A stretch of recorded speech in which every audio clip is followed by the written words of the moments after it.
As a reminder, we are recording. That way we can share them with folks who are not able to be here. I didn't get a chance to see how many people actually looked at the last ones, but hopefully somebody. But welcome, and as a reminder, last time we didn't quite make it all the way through our lesson. We got through chapter 6 and then kind of ran out when we ran up to chapter 7, which is also one of the largest chapters in 1 Corinthians. So we'll be working our way through that one, and then hopefully through 8 and 9 today. That's going to be our goal, but we'll see. That's the goal, yep, is 7 through 9. But let's go ahead and begin with a word of prayer, and then we'll begin. Holy and gracious Lord, we thank you for your word given to us, the Apostle Paul. God, we talk about some very, very different topics today, Lord. We talk about finances. We talk about how we use our bodies. We talk about sex within the realm of relationships and within communities. And Lord, even topics such as slavery. God, I pray that you would open our minds to what Paul was writing and to how it was understood by the Corinthian people. And God, that it would touch our lives here today as well. In Christ's name we pray. Amen. All right, well, as we begin, did anyone have any questions from the reading or anything that, jumped out at you that we wanted to note now? That way I can make sure we don't skip over it or anything as we're working through. Spend a little more time on it.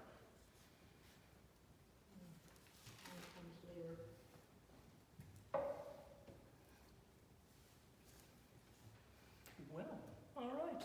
Well, I suppose we will just jump into chapter 7 then. So again, I think that it's just important to note that chapter 7 is kind of a bear of a chapter. There's a lot going on in it.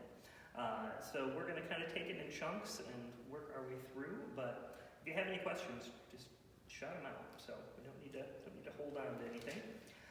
So what we're going to do is we are going to go ahead and just start off going through verses 1 through 4 to begin with here. Would anyone like to take that section? Sure. Thank you. Now to deal with the matter you wrote about. A man does well not to marry, but because there is so much immorality, every man should have his own wife, and every woman should have her own husband. A man should fulfill his duty as a husband, and a woman should fulfill her duty as a wife, and each should satisfy the other's needs. A wife is not the master of her own body, but her husband is. In the same way, a husband is not the master of his own body, but his wife is. All right. So I'm going to go ahead and say that the Good News Bible definitely removes a lot of the sexual language that other versions definitely imply. And there's a reason for that, because Paul is specifically here addressing a question. We can see now concerning the matters about which you wrote. So, in other words, everything from chapter 1 through chapter 6 is kind of a prelude to what the Corinthians actually wrote asking Paul about. And so he's going to now begin to get to certain matters that they have sent him questions on. And so the question that they seem to have put before Paul is, should a Christian person marry? Because this is the question that Paul is answering from here on out, and we don't know for sure what the question is, but this is what we have by the context. And so from what we see, just in general, in verse 2, Paul is kind of saying, because you all can't control yourselves, yes, you should. Because if we remember back in chapter 6, a lot of that dealt with sexual immorality. We had that whole idea that, remember, tying into kind of this Gnostic idea that, the body equals bad, and so the body can do any of the sinning that it has to do, because that doesn't matter. Because the only thing that matters is the spirit. And so if you can keep this good, you're all set. Body is bad, spirit is good, Gnosticism run wild. And so Paul is very explicitly trying to fight against that. And so he says, all right, now when it comes to you and your relationships with one another, if you are going to have urges that are sexual, you need to make sure that you're doing this within the confines of a built, stable relationship. And so, yes, You should get married. Each man just to one wife, each wife just to one husband. Let's just make this just like this, all right, guys? And so this is going to continue building on. And so in verse 5, we see, and I'm just going to read verse 5, because it's just going to be one verse. Do not deprive one another, except perhaps by agreement for a set time, to devote yourselves to prayer, and then come together again, so that Satan may not tempt you because of your lack of self-control. And so, what Paul is getting at here through this entire section is a very equitable view of marriage. When you consider the world in which Paul was writing to, men often were seen as the dominant force within a marriage. Though we are talking about the Corinthians, which was a Greek city, and so as a Greek city, women had more rights than they might have within more of a Hebrew-controlled area. Which is why later on we'll see that Paul mentions specifically women don't divorce your husbands, but that is never mentioned earlier because in Jewish areas it just wouldn't have been allowed. And so for Paul's context, he is trying to build inequality into this understanding of marriage. No one person deserves anything more in this marriage than anyone else. And so Paul is, from what we see here, talking about a very equal, very level. He's raising up women's rights within the confines of marriage. And truly this is kind of a boon, one could say, to our understanding of marriage today, and the equality that should come along with it. And so, once we get to this verse 5, though, this other thing comes in where, part of this is that you are going to have a relationship with your spouse. And so, one person should not control when and where that happens, that this should be something that you do together. And that should be built out of self-control, out of love, and out of patience with one another. And so, as Paul is doing this, he says, you might have times where you need to set aside that part of your relationship so you can focus on prayer. And that's fine, but do this together. One person cannot control that in this relationship. All right. And so let's finish. I'm going to go ahead and do 6 and 7 here as well. This I say by way of concession, not of command. I wish that all were as I myself am, but each has a particular gift from God, one having one kind and another a different kind. And so, this, I think, is a really interesting piece that Paul's pointing out. He's not commanding them to get married. In Paul's mind, marriage is probably a secondary thing. But not everyone has the gift to be able to say no to the urges that they have otherwise. Paul sees that in himself as a gift. It's not something that makes him better than anyone else. But he just says, this is something I can do, and I think it's better, but you might not be able to, and that's okay too. And so Paul isn't commanding them to do this, but saying that I think that there is a better way, but not everyone's going to be able to manage it. So, do what you can do best. All right, so let's go ahead and do verses 8 and 9. Can I have someone read those? Okay. Thanks, Drew. To the unmarried and the widows I say that it is well for them to remain single, as I do. But if they cannot exercise self-control, they should marry, for it is better to marry than to be aflame with passion. All right. So, I'm going to ask this to the group. What appears to be Paul's number one reason for marriage? Sex. Or, controlling passions and making sure that self-control is present in your life. It does not say, but if she is struggling financially or is not able to live well on her own or really wants the company of someone else who she cherishes. Nope, it is purely in Paul's mind and in this example, just about sex. That is all Paul is writing about here. And so I think that it's important for us to understand the context, obviously, that's built into this. Paul just spent a chunk of this letter talking about living morally as opposed to just run around being crazy.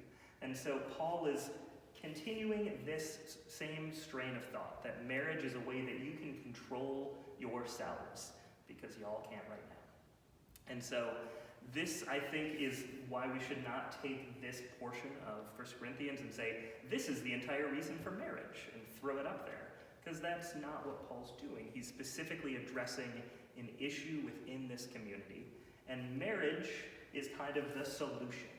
And that's why he says this is not something that I'm commanding you, but I'm saying if you can't control yourselves otherwise, do this. So, any thoughts on that? Is there questions, concerns? What if they can't control themselves, but they don't have an object of perfection? Right, yeah. Paul doesn't get to that at all. Matchmaking, all that question, that's someone else, you gotta, Christian Mingle is there for that. He's not here to help you find a spouse, he's just here to tell you whether or not you can have one. And so I think when we look at this, again, this is Paul speaking to this context. And not all this is, I don't think it's bad, it is just that we shouldn't carte blanche and say this is how everyone should view marriage, because even within Scripture, that is not the same way that it is expressed. Even within Paul's own writings, it's not the only way that he talks about marriage. I think the biggest problem is there's no love involved. Yeah, there isn't. And that bothers me. Mm-hmm. I look at that as a male chauvinist theology. And I think that's what chapter 7 basically is. Well, Men are perfect on their own if they can control themselves like I do. But if you can't, then you really should take it Then with you your should. passion by But- studying a wife. I do think, again, his words are just as much to women in this. So I don't Oh, think that I it's agree, it's to explicitly male-centric, but But it's definitely Yeah. male-centric. I can understand what you're saying. Yeah, marriage is 100% about how do we solve this solution of the problem that you're having. It is not about building a relationship for life. It is not seen in any way, shape, or form like that. At least in this section, he's going to get a little better about it. But yeah, it's not exactly the poster child for what married life should be. All right, so let's go ahead and look at verses 10 and 11. Someone like to read that? I can read the numbers here. For married people, I have a command, not my own, but the Lord's. A married woman must not leave her husband. If she does, she must remain single, or else be reconciled to her husband. And a husband must not divorce his wife. Okay. So, why do you think he specifically talks first about women and then adds husbands in at the back?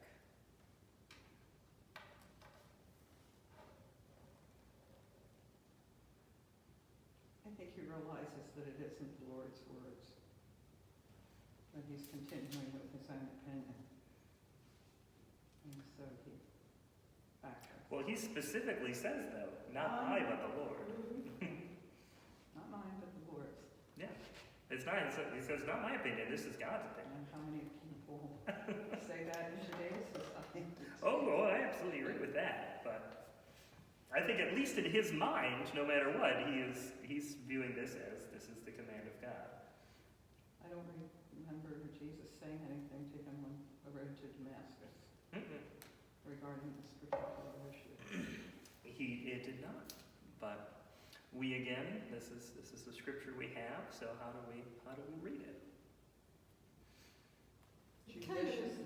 implies that a woman would have more reason to leave her husband. It's interesting, right, that he starts there because when we see this generally anywhere else, we just had it in the Gospels.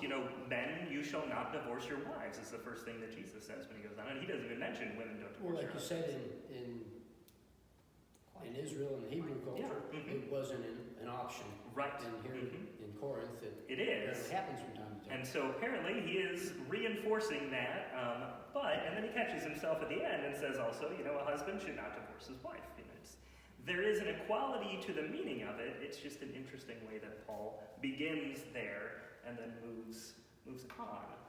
and, adds an entire extra sentence about what it means if they do separate that never gets discussed if it's the male.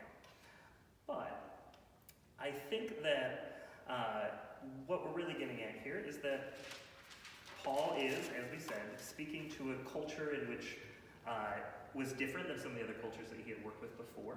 Paul is someone who has spanned Greco-Roman, Jewish, and other areas, and so when he's writing, I don't know if Paul is explicitly trying to say, okay, I'm going to say this one first so I make sure I don't forget it, or it's just, again, as you're writing it out, maybe it was the first thing that came to his mind as he was writing it. Don't know for sure, but if we're reading this in its wholeness, the idea is equality, that it should be the same across the board. It's just, one came first, and it's not the one that we usually expect to, coming from this time. All right. So we're going to go ahead and look at verses 12 through 14 then. I'll go ahead and read this one. American. I am, but it's fine. Coming through. To the rest I say, I and not the Lord, again, trying not to speak for himself, but trying to say this is what God says, that if any believer has a wife who is an unbeliever, and she consents to live with him, he should not divorce her. And if any woman has a husband who is an unbeliever, and he consents to live with her, she should not divorce him. For the unbelieving husband is made holy through his wife, and the unbelieving wife is made holy through her husband. Otherwise your children would be unclean, but as it is, they are holy. All right. What do you think Paul is talking about when he says holiness? How is one made holy from their relationship?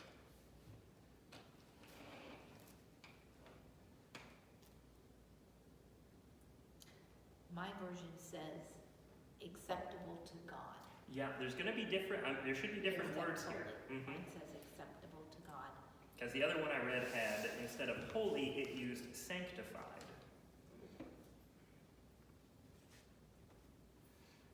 Well, even that is more, what, detailed? Mm-hmm. Then, that's like a step further than just being acceptable. Yeah, there's a little bit of a variation between acceptable, holy, and sanctified. These are not necessarily all the same word. If we go back into the Greek, it is much closer to sanctified. That is the word behind it. And so, if we recall, we have justification and we have sanctification. Justification is how we are justified by God. That is how we receive our salvation. That is how we are made and seen as children of God. Our sanctification is kind of how we live into that promise.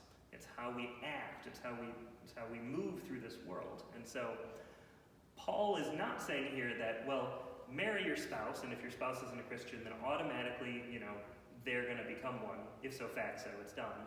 He's saying is, you're going to be an example to them. So don't be a bad example. So if you marry someone who's not, don't divorce them, because you would be a bad example in that case. But them and their children, they have an opportunity to see what a Christian life truly looks like.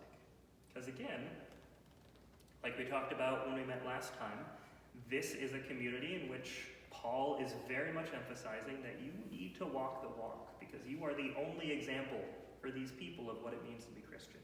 So do it right.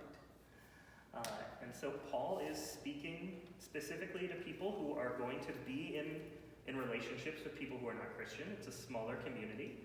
It's people who are newer to the faith, and so they may have found it and their spouse might not have. And so Paul is specifically saying, though I just told all of the people who are going to get married just to marry other Christians, don't divorce someone just so that you can go and do that. Instead, be a witness where you are. Well, you would know before you married the person, wouldn't you? Well, most of the people who Paul is writing to no one would have been born Christian. Because by the time Paul is writing this, remember, No one has been alive long enough to be born Christian and to get to a marrying age. Well, no, but by the time you're marrying age and you're taking on a spouse, wouldn't you know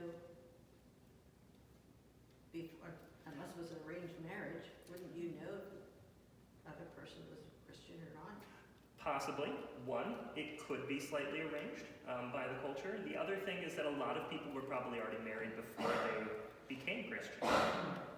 They probably just became Christian later in life because, this is a newer church. This is not something that's been around for even one generation yet. Yeah, So- one joined the church and the other one didn't. Yeah, exactly. So it could have been one person was walking by the synagogue and heard this and the other person didn't, and she thinks he's crazy for following this whole Christian thing, and it's just a fad that's going to wear out. But this is where Paul is saying, and so just because you now live your life differently, because remember, for Paul, living the Christian life there in Corinth is going to be dramatically different than living your old life.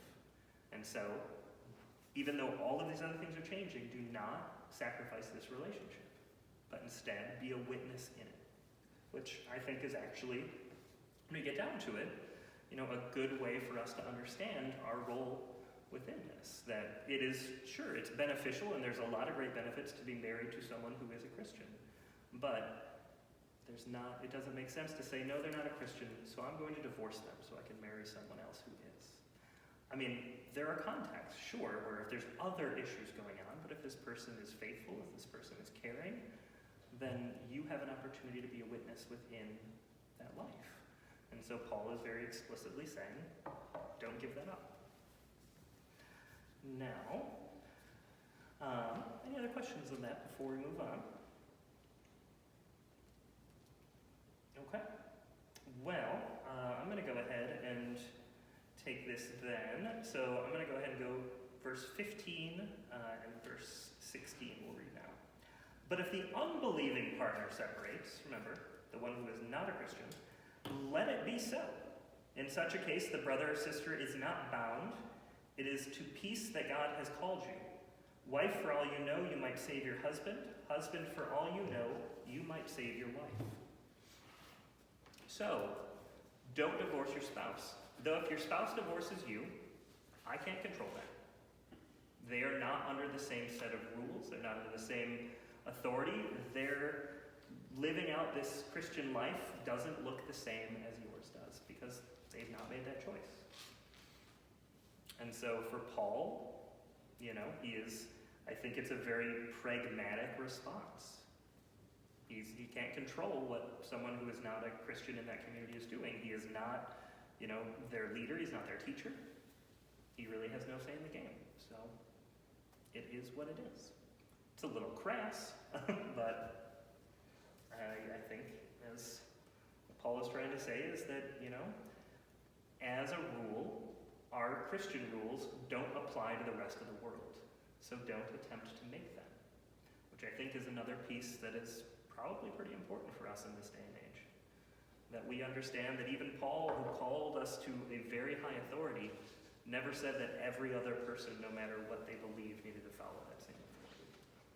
So, I think that there are areas of governance and ways that we treat one another where we attempt to put a Christian view forward upon people who don't share that same thing. And so I think this is a spot where Paul says that's not your priority. Your priority is how you live this life. Okay, so my question Yeah. was, what's the difference between an unbelieving spouse of a believer being acceptable to God and being saved by him or her? Sanctification and justification. Being acceptable by God is they will be sanctified. By the spouse. Yeah, it is only by God. So he's saying, if you are married to an unbeliever, continue staying in that relationship so that they might be sanctified. In other words, so that they might also live their life in a better way because of this relationship. And then at the very end of this, he says, for all you know, you might save your wife, as in, this is getting into this justification idea, that they would become a Christian as well, that they would understand who Christ is, and that they would accept the faith in that way. And so this is where that separation between sanctification and justification is very important. But they're not gonna be rejected by God either way. Well, Right? I mean, if we're getting into what Paul is saying here, sanctification doesn't get you into heaven. Sanctification is living a better life now. We only get to heaven because of what Christ has done. And so Paul's view of this is that you have to accept Christ and become a Christian in order for that to happen. Otherwise, it's still a good thing. Yeah. Well, the ultimate idea is that you would show that believing in Jesus, Mm-hmm. and that they would believe that too. And that's what Paul's getting at here, that you living your life well in this Christian walk would then lead them to see the benefits of that, and that they would follow suit. And so this last sentence here is saying, if you do this well, they might. But Paul's not saying that they will. He's saying they might, because that is a personal decision between that person, and you cannot change that.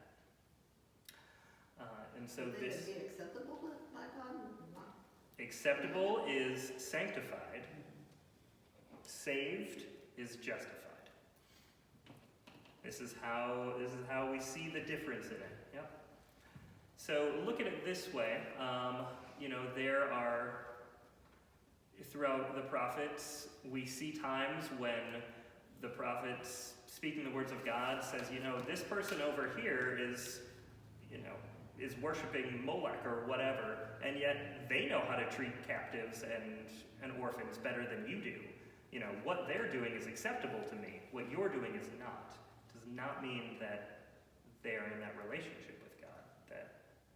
And so this is where we see this separation between what it means to kind of live out our Christian faith, how we are sanctified, and what it means to be saved by Christ, to be justified. And for Paul, those were very distinct things. You should always be working on the sanctification side, but justification is only something that Christ can do for you. You can't make that happen yourself. And so this is Paul's theology laid out here. All right. Well, we're going to go on to 17 through 20 then. Would someone like to read that? Okay. I got Candy's hand first, Charlie. Each one should go on living according to the Lord's gift to him, and as he was when God called him. This is the rule I teach in all the churches. If a circumcised man has accepted God's call, he should not try to remove the marks of circumcision. If an uncircumcised man has accepted God's call, he should not get circumcised. For whether or not a man is circumcised means nothing. What matters is to obey God's commandments. Everyone should remain as he was when he accepted God's call. Were you a slave when God called you? Well, never mind. But if you have a chance to become a free man, use it. For a slave who has been called by the Lord is the Lord's free man. In the same way, a free man who has been called by Christ is a slave.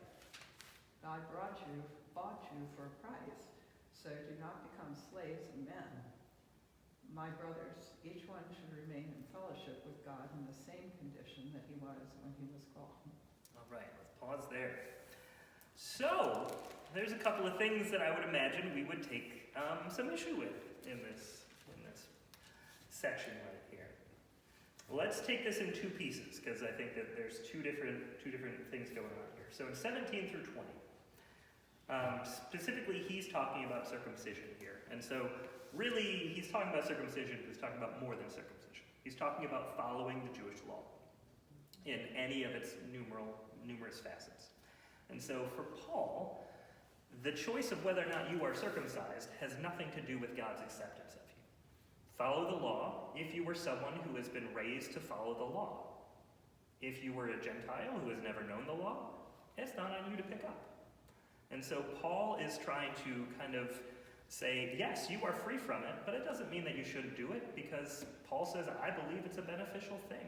So if it is within your culture, if it is within your way of life, don't slack off. Continue being what you are, but don't feel like you need to add anything else on if that is not who you were born as. And so Paul is kind of riding this line between Gentile and Jewish believers, this is not the universal opinion. I mean, if we go back into the book of Acts, we can see that Paul and Peter kind of got into it because Peter initially said, okay, Paul, you're right, no one has to do this. But then when the other apostles were pushing people to be circumcised and to follow the law, Peter started going along with it. And so Paul kind of lit a fire under him and said, stop that. You said you weren't going to do that anymore. Did that become a big point of contention between Jews and, well, Christian Jews and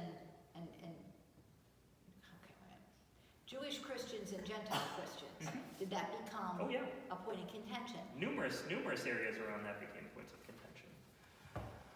I wonder if Jewish, my terminology is all screwed up here.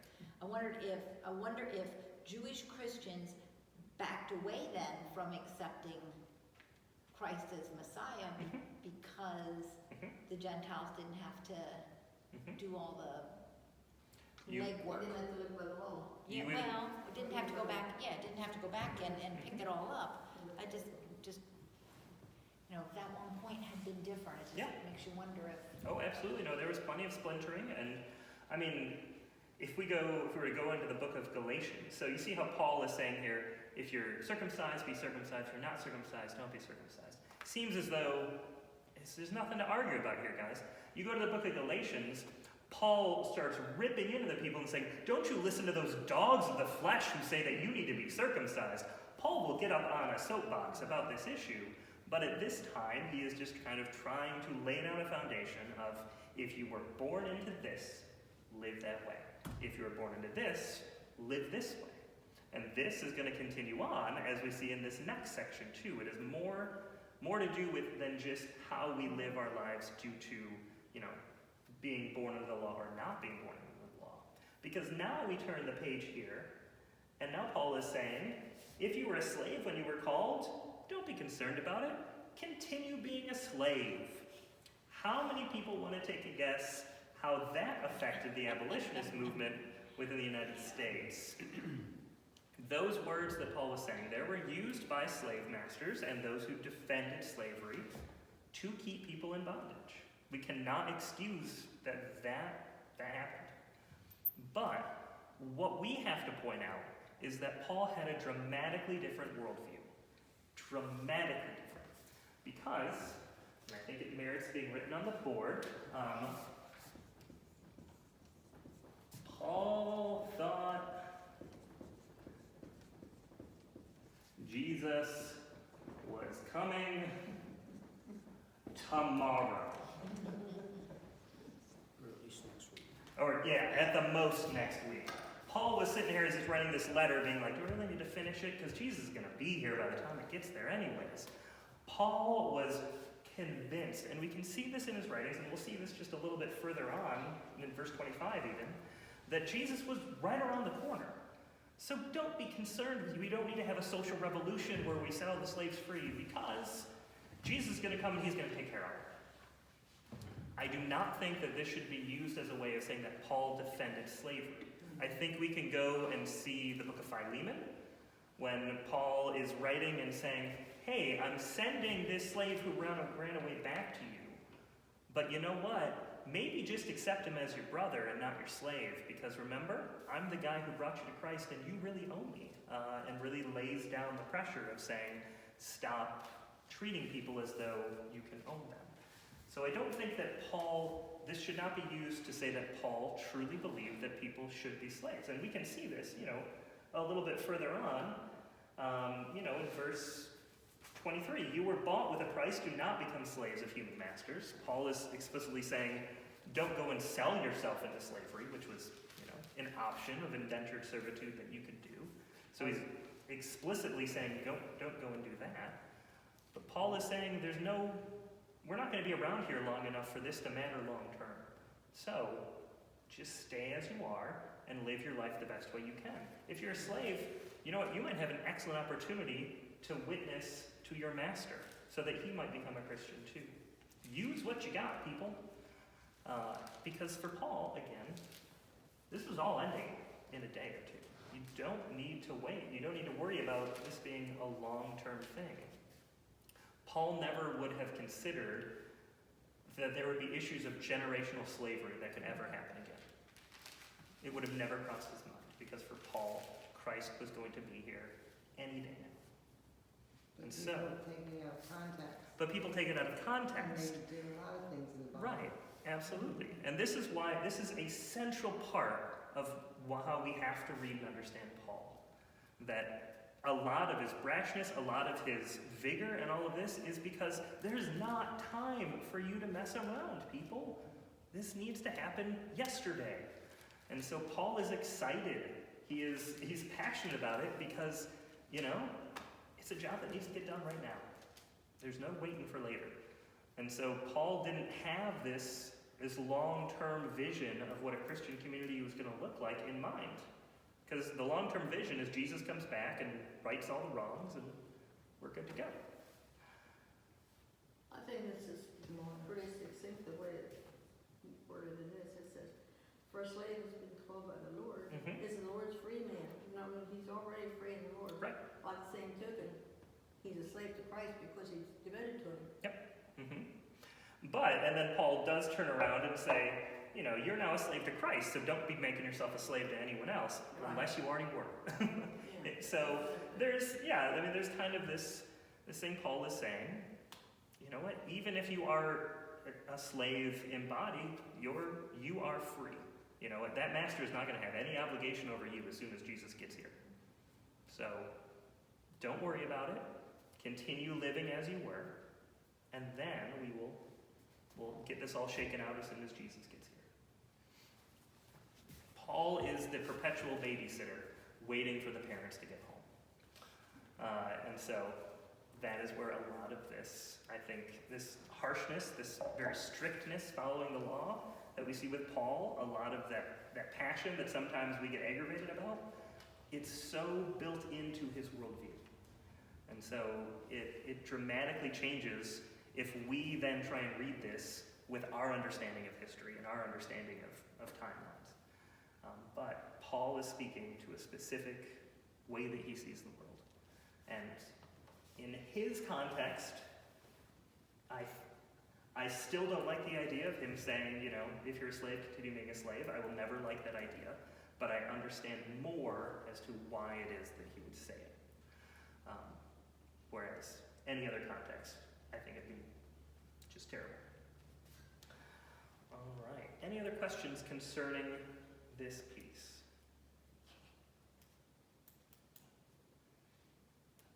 Okay. Now, let's go ahead. We are going to go to verses 25 through 31. We're going to talk more about virgins, and what's interesting here, and I want to point out because it's going to be completely separate from our context, he's specifically talking about male virgins as he's doing it here. But contextually, for whatever reason, in the United States of America, we use that word, and immediately our image goes to female. Yep, so something just to point out. Would anyone like to read 25 through 31? Okay. Thanks, Charlie. Now concerning the unmarried, I have no command of the Lord, but I give you my opinion as one who, by the Lord's mercy, is trustworthy. Can I pause real quick? So we have had 3 examples of Paul saying, this is not me, this is what the Lord said. And now we are changing the tone and saying, Jesus didn't say anything about this, but here's my opinion. I think that in view of the impending distress, it is well for a person to remain as he is. Are you bound to a wife? Do not seek to be free. Are you free from a wife? Do not seek marriage. But if you marry, you do not sin, and if a girl marries, she does not sin. Yet those who marry will have worldly troubles, and I would spare you that. I mean, brethren, of The appointed time has grown very short. From now on, let those who have wives live as though they had none, and those who mourn as though they were not mourning, and those who rejoice as though they were not rejoicing, and those who buy as though they had no goods, and those who deal with the world as though they had no dealings with it. For the form of this world is passing away. All right. So we see, guys, this is not going to last long. Jesus is going to be here in a minute. Stop being concerned with these things. You don't need to stress about it. If you're married, be married. If you're not married, don't be married. It doesn't matter unless you're, going to go off with someone else you're not married with. Just go ahead and get married to that person instead. Again, marriage is utility. That's the only reason. You don't need to have a long-term relationship because there's no such thing as long-term in Paul's mind. Because Jesus will be here tomorrow. So, I think this section right here really does outline this view of Paul. I mean, he calls where they're living right now the impending crisis, or actually, impending might actually mean more the current crisis that we are in. In other words, in this middle time, after the first of the resurrection, who is Jesus, we're waiting for the rest of the people to be resurrected from the dead, which should happen any time here, and then we don't have to worry about it anymore. Then God's got it all taken care of. And things already looked like they were going haywire. Well, yeah, don't they always, though? I mean, isn't that the way it works? And so Paul is, again, I think a lot of what Paul is saying here is just him being pragmatic with his understanding of the timeline of what's going on in the world. There's not much time left. Don't fuss about that. You have more important things to care about, like showing people who Jesus is, like sharing this word of salvation that you have received from me. These are your important things now. So focus on those instead. I don't think there was ever a moment, at least that Paul speaks about in letter, where he was concerned that there would be 2,000 years before. 2,000 years and Jesus is still not back yet. Never would have crossed his mind. He was sure of it. Which is both, kind of affirming of how passionate he was, and also kind of sad that maybe that worldview could have helped us a little bit more today, when we like to look to Paul to answer a lot of our questions on how we are to live our multi-generational lives, to a person who never thought there would be another generation. So, let's finish out this chapter here. All right, verse 32. I'll go ahead and take 32 through 35. I want you to be free from anxieties. The unmarried man is anxious about the affairs of the Lord, how to please the Lord. But the married man is anxious about the affairs of the world, how to please his wife. And his interests are divided. And the unmarried women and the virgin are anxious about the affairs of the world, of the Lord, so that they may be holy in body and spirit. But the married woman is anxious about the affairs of this world, how to please her husband. I say this for your own benefit, not to put any restraint upon you, but to promote good order and unhindered devotion to the Lord. The constant pragmatist. Don't get married, it's just going to divide your attention. That's the whole reason why he's saying it. How do we respond to that? Well, the unmarried man or woman is concerned himself with the Lord's work. It's already devoted himself to the Lord. Otherwise, he might be thinking about trying to find a mate. Mm-hmm. Could be. That's one concern. Or if you're already married, you could be thinking about, how are you going to take care of this spouse that you have? Again, Paul was 100% certain this was going to come down any day now. Your focus is just to get this work done. The timeline, you can see the end in sight. You just need to get this done. Stop worrying about everything else. Put it all to the side. No need to add on to the house. What was that, John? No need to add on to the house. No need to add on to the house. You don't need an extra thing. You don't need the house. Get rid of it. Well, but then Luther addresses that when he talks vocation and you serve the Lord where you are, you know, Right. with Mhm. who you are. And if you happen to be married and have a house Mhm. and one in addition, Mhm. then you do that while serving the Lord. Right. I mean, as you serve the Lord, it just, he kind of, I won't say smoothed it over, but at least gave us a longer view of it. He's speaking from a perspective that we can understand. He's Yes. speaking from a perspective that we experience. Paul is not. And I think that that is just a foundational thing that whenever we read Paul, we have to have in mind. Because it completely changes how we interpret what he's speaking of. And Luther is right, because Luther had 1,500 years of seeing people living their lives to realize that when Paul was saying this, you should not make this rule on how clergy can never be married, because Paul had a completely different worldview than you do. And so these are texts that have again been used for why, priests should not be married, because they should only be concerned about the concerns of God. Whereas Luther turned it around and said, but God is concerned about my neighbor, and God is concerned about my wife, and God is concerned about how I live in this vocation that I'm in. God's concerned about all of that, so why should I leave these to the side and just run off over here? And what's interesting is that I think Paul believes this. Paul wholeheartedly does, because otherwise he wouldn't have told people who were married to unbelievers to stay in that relationship. He wouldn't have told people who are already married to just continue doing that. He would have said, no, you need to stop that now if you want to go ahead and do this. Or, no, I'm sorry, you can't be a Christian because you already got married, so no such luck. What Paul is being here is, again, just a pragmatist who's living out his worldview. He wants people to focus because time is short. Whereas Luther can look back and say, well, obviously Jesus isn't here yet, so let's continue doing this work until Jesus arrives.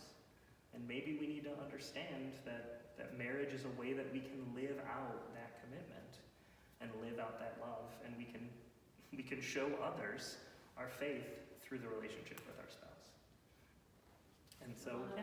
that God made male and female. Absolutely, right. And the other thing of it is that, and this comes back to the Gnostic part. Paul didn't go that far in, but Paul was concerned about people having children. Paul didn't expect the church would last another generation. Not because they die out, but because Jesus was right here. There's no need to worry about that kind of thing. Whereas Luther said, well, we've had quite a number of generations since then, so I think we should continue working as though we might have more. And so, when we can understand that, we can kind of see Paul's worldview a little bit more clearly. All right. So, let's go ahead and finish this chapter out, so 36 through 39. Would anyone mind taking that? In the case of an engaged couple who have decided not to marry, if the man feels that he is not acting properly toward the girl, and if his passions are too strong, and he feels that they ought to marry, then he should get married as he wants to. There is no sin in this. But if a man, without being forced to do so, has firmly made up his mind not to marry, and if he has his will under complete control, and have already decided in his own mind what to do, then he does well not to marry the girl. So the man who marries does well, but the one who doesn't marry does even better.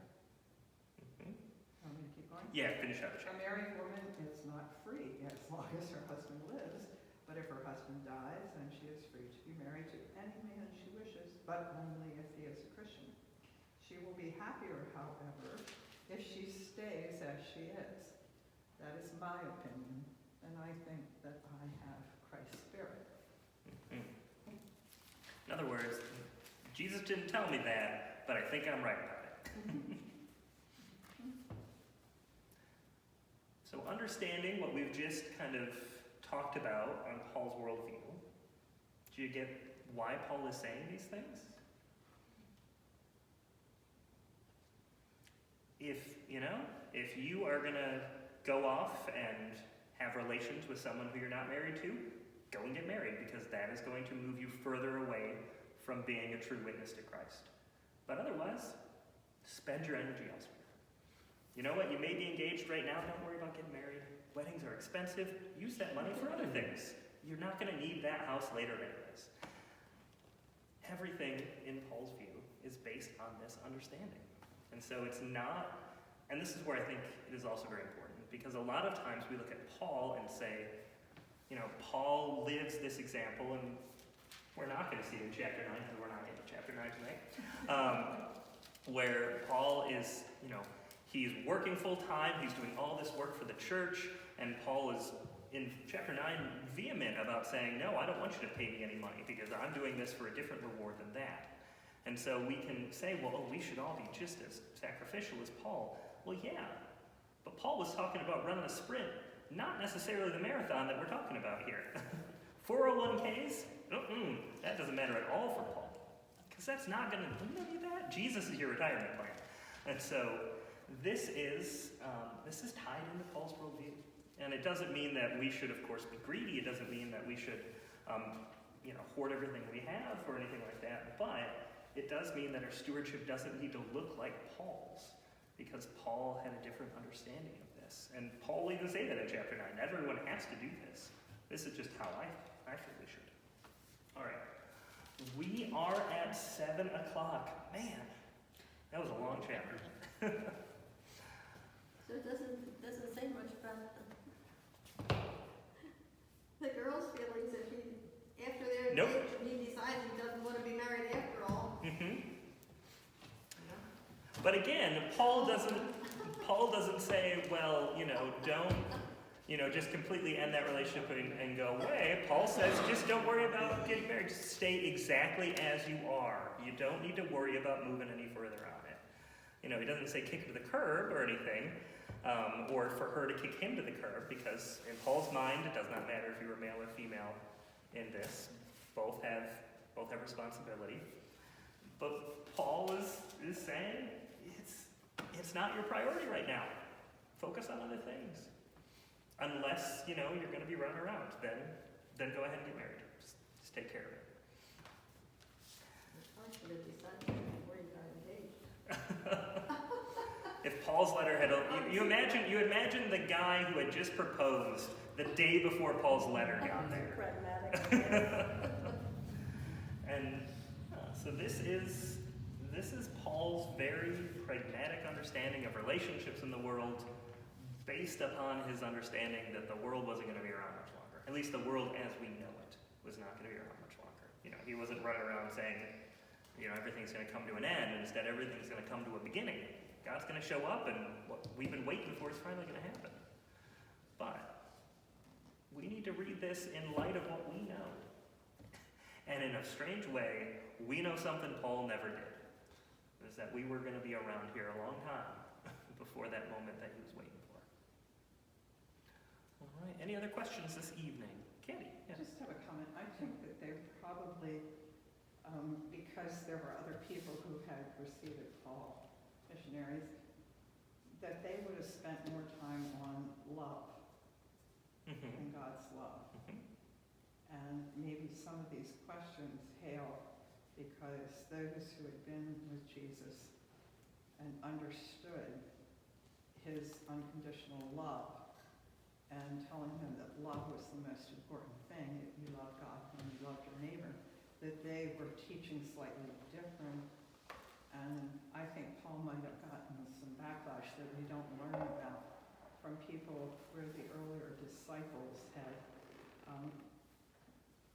maybe explained the different types of love, how the love of God was different from the love that the Greeks talked about, and that agape was most important, and that kind of stuff. So I think, reading him in context is important too, but I think we have to realize that he might have gotten some backlash Oh, sure. when he taught, because they had dealt with other disciples. Well, we can look back right at the beginning of Corinthians when Paul is saying, you're talking Peter. Some say I'm of Peter, some say I'm of Apollo. You're all of Christ. It does not matter. But yeah, different apostles definitely had different things that they taught. Sometimes they were in agreement, or they were just okay to say differently with one another, and sometimes they fought openly about it. You know, when Paul is saying those dogs of the flesh, he's not talking about some random people. He's talking about other people who are professing faith in Christ and what message they're teaching. And so there's already division within what it means to live the Christian life, 20 years after Jesus ascended into heaven. Didn't take long for us to start interpreting things our own way. All right. Well, thank you all for coming out.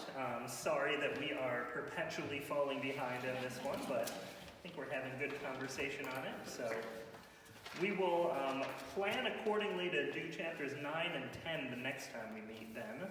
You gonna skip it? Or 8, 9, and 10, excuse me. 8 is a very short chapter, and we can get through that one in a few minutes. If we had 5 extra minutes, I just would have done 8 and 9. But It's all right, I already This have is a my Lord. Good. Chapter 8. We'll have it ready to go. All right. Well, let's just have a prayer, and then we can head on out. Gracious God, we thank you for Paul's witness. Even when there are difficult ways that we can interpret it, even when we don't necessarily agree with what it says. But God, we know that your Spirit is still present in it.